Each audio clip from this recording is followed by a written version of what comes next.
গাজা উপত্যকার সর্বত্র স্পষ্ট হয়ে উঠেছে দখলদার ইসরায়েলি সেনাদের সহিংসতার চিহ্ন। কখনো যুদ্ধ বিমান থেকে বোমা বর্ষণ, আবার কখনো স্থল অভিযানের নামে নিরীহ মানুষের আশ্রয়স্থল রূপ নিয়েছে মৃত্যুকূপে। শনিবার গাজা সিটির উত্তরাঞ্চল সাবরা, জেইতুন, জাবালিয়া, আল নাজলা ও জিক্রিম ক্রসিং এলাকায় ভারী অস্ত্র নিয়ে আক্রমণ চালায় নেতানিয়াহুর বাহিনী। এতে প্রাণ হারান বহু সাধারণ মানুষ, শিশু এবং একজন গণমাধ্যম কর্মীও। এমনকি খাদ্য সংগ্রহে যাওয়া ক্ষুধার্তদের লাশ দাফন করার জন্য পর্যাপ্ত মাটিও পাওয়া যাচ্ছে না উপত্যকায়।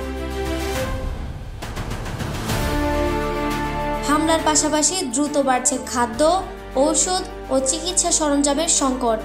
এর ফলে বন্ধ হয়ে গেছে শেখ রাদওয়ান ক্লিনিক সহ আশেপাশের অনেক হাসপাতালের কার্যক্রম।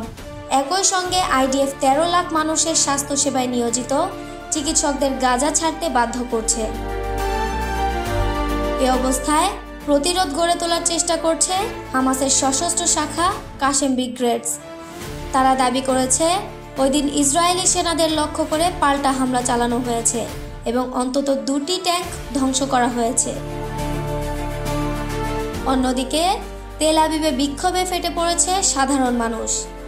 নেতানিয়াহু ও চরমপন্থী মন্ত্রী ইতেমার বেন গাভিরের বিরুদ্ধে স্লোগান, ব্যানার ও প্লেকার্ড হাতে রাস্তায় নেমে আসেন তারা। তাদের দাবি, চলমান আগ্রাসন বন্ধ করতে হবে, সরকারকে জনগণের কণ্ঠস্বর শুনতে হবে। অনেকেই বলেছেন, আমরা যুদ্ধ চাই না, আমরা চাই আমাদের প্রিয়জনরা ঘরে ফিরে আসুক।